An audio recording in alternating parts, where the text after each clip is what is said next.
Hello दोस्तों, आप सभी का स्वागत है आपके YouTube channel destination with Navneet पर। आज आपके लिए कुछ चुनाव संबंधी जानकारियां लेकर आए हैं। यूपी में चुनाव नजदीक आते जा रहे हैं, तो हमारे देश के युवाओं को, हमारे राज्य के युवाओं को ये बात जानना बहुत जरूरी है कि यूपी में जो चुनाव होते हैं या फिर सेंट्रल लेवल पर चुनाव होते हैं, उनके बारे में जानना बहुत ही अति आवश्यक है। क्योंकि हमें ये पता नहीं होता है कि एमएलए कौन होते हैं, एमपी कौन होते हैं, या ग्राम प्रधान का चुनाव कैसे होता है, या फिर जिला पंचायत सदस्य या अध्यक्ष कैसे चुने जाते हैं। तो हमें इनके बारे में जानकारी जुटाना बहुत जरूरी है। तो आप इसे देखें। केवल मैं अभी बेसिक स्ट्रक्चर आपका तैयार कर रहा हूं, तो आप इस वीडियो को ध्यान से देखें। जैसे भारतीय राज्य व्यवस्था में हम पढ़ेंगे संसद, विधानमंडल या स्थानीय सरकारों के बारे में पढ़ेंगे। इनका इलेक्शन यानी इनका जो इलेक्शन होता है कौन कराता है, कंडक्ट कैसे कैसे होता है। तो आप पहले ये बात समझे केवल कि मूल संविधान में, जो भारत का मूल संविधान जब लिखा गया था,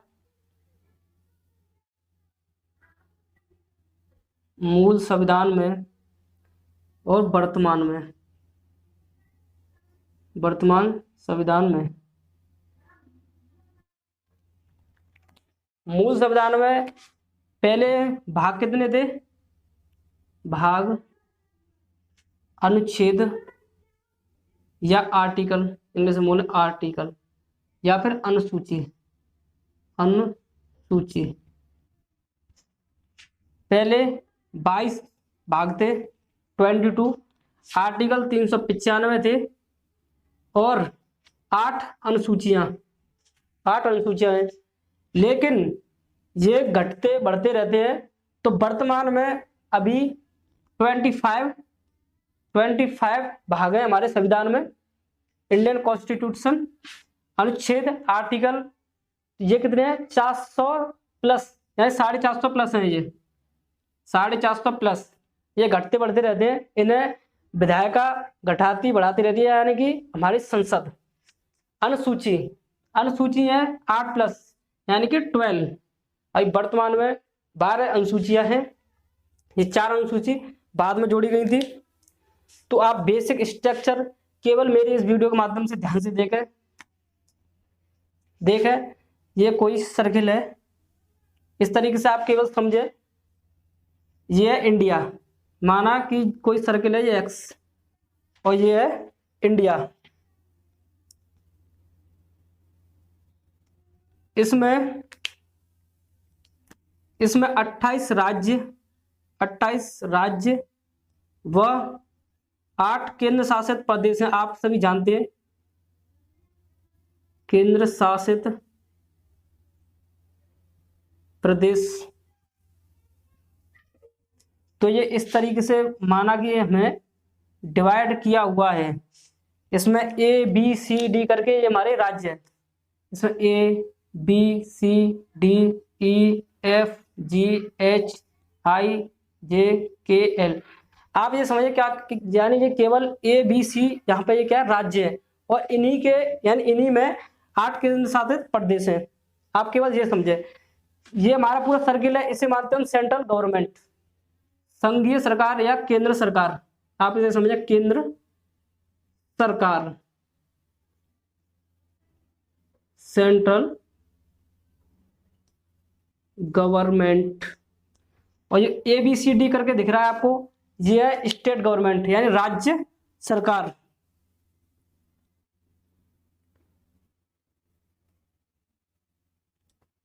स्टेट गवर्नमेंट, आपने ये समझा। और इसी में होता है केंद्र शासित प्रदेश। 8 केंद्र शासित प्रदेश हैं। तो यहाँ पर जो सरकार है वो किस तरीके से कार्य करती है अपना, और जो स्थानीय सरकार है, राज्य सरकार में ही छोटे छोटे ग्राम होते हैं, और जो ग्रामीण क्षेत्र है और शहरी शासन है, तो ये अलग अलग बटे हुए हैं। अभी इसके बारे में आगे जानेंगे कि इनका कार्य शासन कैसे चलता है।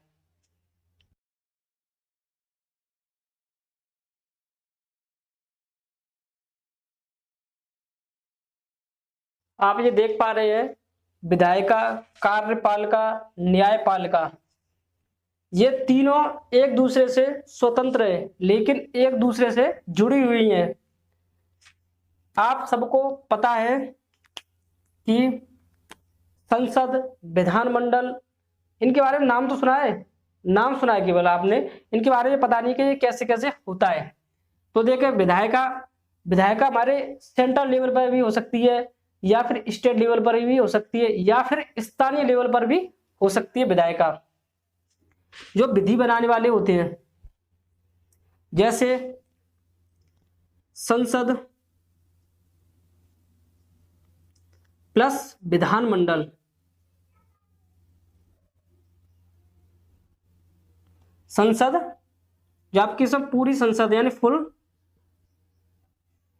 यानी राज्यसभा और लोकसभा के सभी सदस्य विधायिका में आ जाते हैं। विधानमंडल में भी ऐसा ही होता है।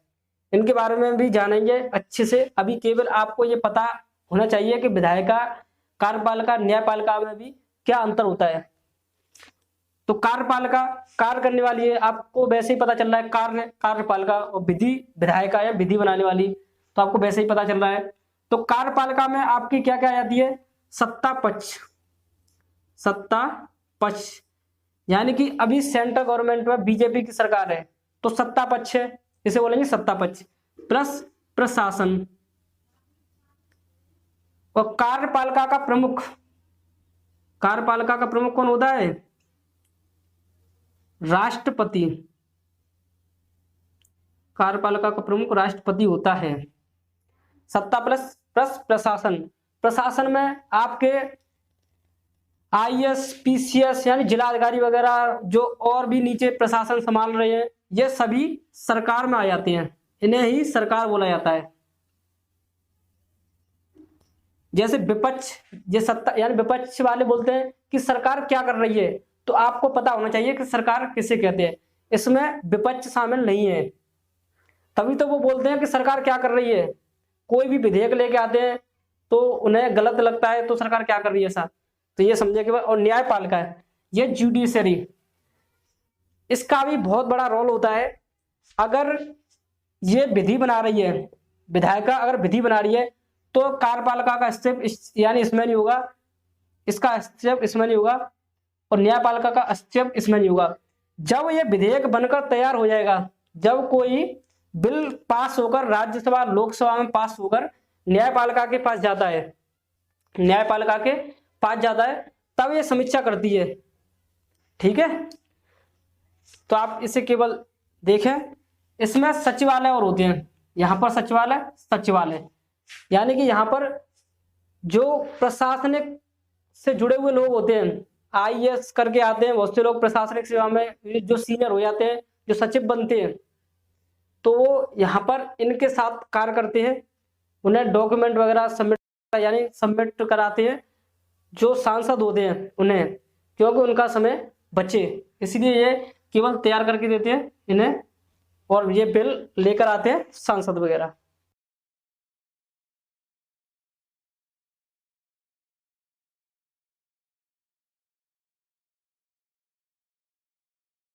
संसद, ये संसद किस लेवल पर कार्य करती है, सेंट्रल गवर्नमेंट। ये सेंट्रल गवर्नमेंट यहाँ पर बैठती है। तो संसद को हम पार्लियामेंट इंग्लिश में बोलते हैं, आप इतना सभी लोग जानते हैं। इसमें राज्यसभा, राष्ट्रपति, लोकसभा, ये तीन चीजों से मिलकर बनी हुई होती है। तो आप इसमें अब विधायिका, कार्यपालिका भी डिवाइड कर सकते हैं। जैसे राज्यसभा, लोकसभा, यह राष्ट्रपति। राज्यसभा लोकसभा मिलाकर कोई विधेयक लेके आ सकती है, और वो विधेयक फिर राष्ट्रपति के पास जाता है, तो वह क्या बन जाता है, अधिनियम बन जाता है, जब राष्ट्रपति सिग्नेचर कर देता है तब। फिर उसके बाद न्यायपालिका में जाता है, तो न्यायपालिका उसकी समीक्षा करती है उस बिल की, तो वह बाद में कानून बन जाता है अगर वो सटीक सही होता है। तो आप विधायिका, कार्यपालिका के बारे में तो पहले मैं बताया है, तो आप जान चुके हैं। तो राज्यसभा मेंबर यानी एमपी, आपने सुना होगा कि कभी कभी जब चुनाव होते हैं तो एमपी, जिन्हें सांसद बोलते हैं, सांसद, तो एमपी का क्या अर्थ होता है, मेंबर ऑफ मेंट, यानी कि संसद के सदस्य। संसद के सदस्य राज्यसभा में भी होते हैं और लोकसभा में भी होते हैं संसद के सदस्य। लेकिन इन दोनों में डिफरेंस क्या है? जो राज्यसभा में यहाँ भी एमपी होते हैं, यानी सांसद होते हैं, ये भी सांसद होते हैं, ये भी सांसद होते हैं, लेकिन यह कभी भी भंग नहीं होती है।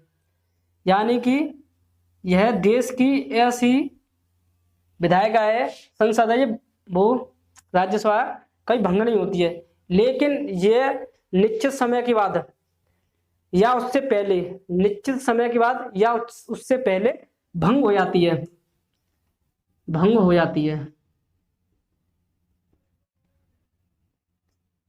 जैसे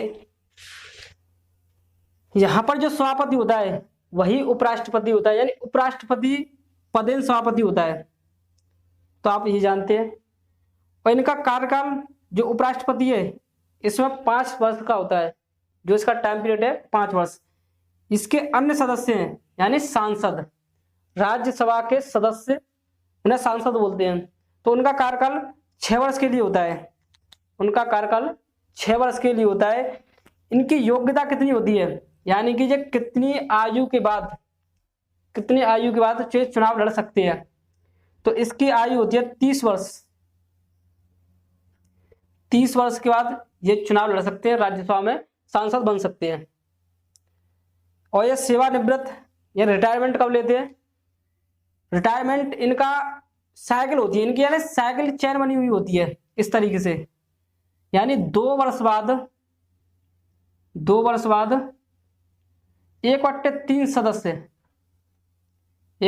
सदस्य अपने आप या स्वतः ही रिटायरमेंट हो जाते हैं। तो ये साइकिल की तरह बनी हुई है, इसलिए यह कभी भी भंग नहीं होती है, ये चेन बनी हुई होती है पूरी, एक तरीके से चेन। तो ये साइकिल के रूप में चलती रहती है इस तरीके से, आप जान पाइए। 2 वर्ष बाद आप इसे 2 वर्ष 1/3 सदस्य। मैक्सिमम इसमें 250 सीट होती है, 250 सीट, अर्थात 250 सदस्य यानी मैक्सिमम बन सकते हैं। लेकिन वर्तमान में 245 सदस्य है। और आपको यह भी पता होगा कि राज्यसभा में 12 सदस्य राष्ट्रपति मनोनीत करता है या नॉमिनेट करता है। ये 12 सदस्य किसी खेल जगत या मनोरंजन या फिर साहित्य के क्षेत्र से हो सकते हैं या कला के क्षेत्र से हो सकते हैं। ये ऐसे व्यक्ति होते हैं जो 12 सदस्य। राष्ट्रपति के बारे में आप जाने कि राष्ट्रपति कैसे, इसका कार्यकाल कितना होता है, ये चुनाव कैसे होता है इसका। इन सभी का चुनाव निर्वाचन आयोग, इलेक्शन कमीशन कराता है। तो इनका कार्यकाल कितना होता है राष्ट्रपति का, बताइए, आपको पता है तो कमेंट करें। कार्यकाल होता है इनका 5 वर्ष। लेकिन राज्यसभा के सदस्यों का कार्यकाल कितना होता है, 6 वर्ष का। आप इन दोनों में डिफरेंस समझें। इनकी योग्यता यानी कि ये आयु कितने बाद चुनाव लड़ सकते हैं, ये 35 वर्ष कंप्लीट कर चुके हों। इनके डॉक्यूमेंटों में जो एज है 35 प्लस, यानी 35 वर्ष के बाद चुनाव लड़ सकते हैं, राष्ट्रपति बन सकते हैं। इन्हें शपथ कौन दिलाता है? सुप्रीम कोर्ट का मुख्य न्यायाधीश। तो सुप्रीम कोर्ट का मुख्य न्यायाधीश शपथ दिलाता है। यह पद मुक्त अपने कार्यकाल से पहले भी हो सकते हैं या फिर इन्हें हटाया भी जा सकता है। मेरे आप शब्द सुने, केवल ये पहले भी पद मुक्त हो सकते हैं या फिर महाभियोग के द्वारा हटाया जा सकता है। ये आर्टिकल 61 में, आर्टिकल एंड अनुच्छेद 61 के तहत महाभियोग के द्वारा, महाभियोग लोकसभा राज्यसभा लेकर कोई भी सदन लेकर आ सकता है। लेकिन अभी तक ऐसा नहीं हुआ है कि भारत के अंदर किसी भी राष्ट्रपति पर महाभियोग लगा हो, अभी तक ऐसा नहीं हुआ है। इनका चुनाव कैसे कैसे होता है, यानी कि लोकसभा, यहां लिख देता हूं, लोकसभा प्लस राज्यसभा प्लस विधानसभा, विधानसभा के सभी निर्वाचित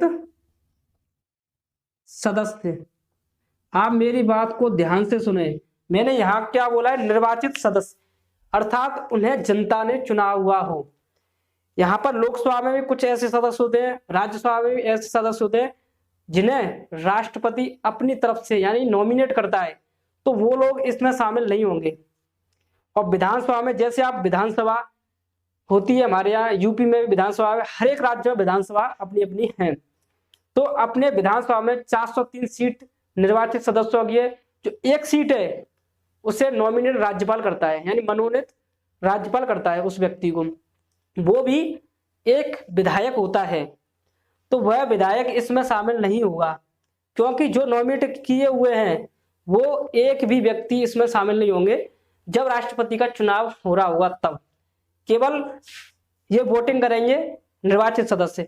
तो अब कभी कभी एग्जाम में ये आपके क्वेश्चन पूछ ले कि राष्ट्रपति का निर्वाचन कैसे होता है, तो ये अप्रत्यक्ष प्रणाली होती है, एकल संक्रमण अप्रत्यक्ष प्रणाली होती है ये, यानी कि इन्हें सीधे तौर पर जनता नहीं चुनती है, सीधे तौर पर जनता नहीं चुनती है। तो आप इसे जान पाए हैं। लोकसभा, लोकसभा में तो लगभग सभी लोग जानते हैं इसे, यहीं से या राज्यसभा से कोई भी सदस्य प्रधानमंत्री बन सकता है। तो लोकसभा का भी कोई अगर सदस्य है तो वह भी प्रधानमंत्री बन सकता है। अगर वह व्यक्ति लोकसभा या राज्यसभा किसी का भी सदस्य नहीं है, अगर वह व्यक्ति प्रधानमंत्री बन जाता है तो उस व्यक्ति को उस सदन की सदस्यता लेनी होगी। इसका कार्यकाल 5 वर्ष, यानी कि लोकसभा का कोई कार्यकाल नहीं होता है, यह केवल सदस्यों का कार्यकाल होता है। आप इसे विशेष रूप से ध्यान रखें कि लोकसभा का कोई कार्यकाल नहीं है, केवल उसके सदस्यों का कार्यकाल है ये। लोकसभा तो पहले भी भंग हो जाती है, यानी कि कोई सरकार तो एक साल चल के गिर गई है, ऐसा हो जाता है। इनकी योग्यता होती है 25 वर्ष बाद, 25 वर्ष बाद आप लोकसभा के सदस्य बन सकते हैं, यानी आपकी एबिलिटी हो जाती है 25 वर्ष के बाद। तो आप ये जान पाए हैं, मेरे शब्दों को ध्यान से सुने।